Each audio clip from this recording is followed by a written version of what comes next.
I had a very long 4-part video blog, ran 32 minutes.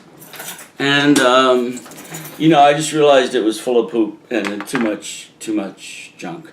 I just want to say at the end of all of this, the end of 2018, it's everything that I don't like about 2018, about the music coming out the way it came out.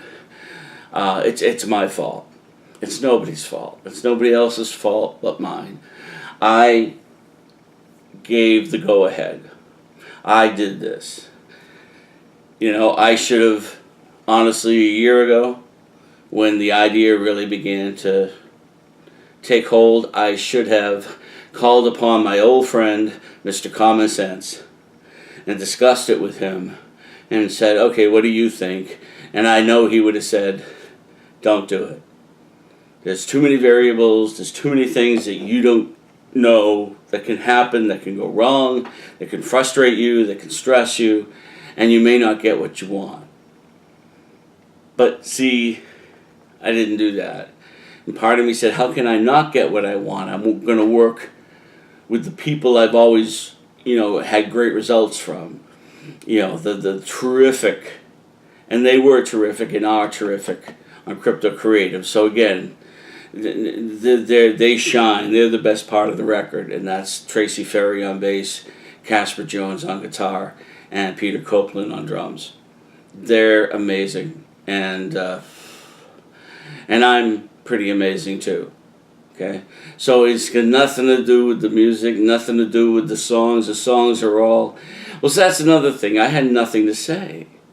These songs, every one of them, but one, and I've talked about it before, every one of them but one is decades old. And they exist already in either 4 tracks I did back in the 90s, or they're live versions from gigs at Grover's or at the Channel or the Balcony or whatever. They're all preserved. It's not like, oh, this would be lost forever if I don't record it. There was absolutely zero good reason. There was a reason, but not a good one, to make the record. There just wasn't. The only reason was it would have been nice, as I said to myself, to have real studio versions instead of 4 tracks and live versions of those aforementioned songs.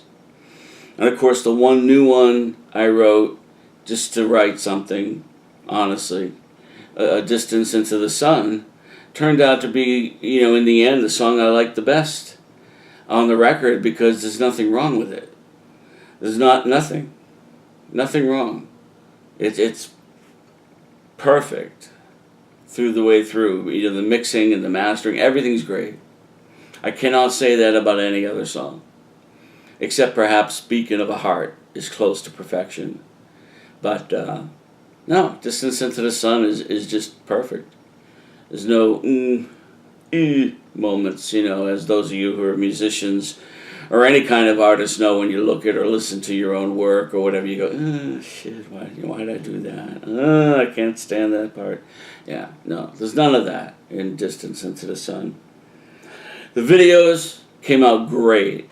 They are the better than the recordings. And the video for Summer Nights and Place Your Faith and Autumn, bit boring, but still a very good video. And Distance Into the Sun and the final one I made in My Heart Tonight couldn't be a better final video. The end is I find touching. I find very moving, with the piano from the Titanic, almost like from the bottom of the ocean, and the credits for everyone who played on the record.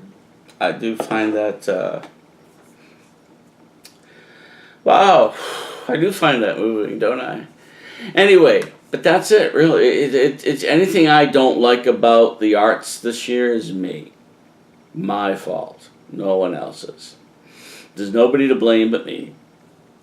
So you all have a wonderful whatever you're going to have. I have, don't know what I'm going to have.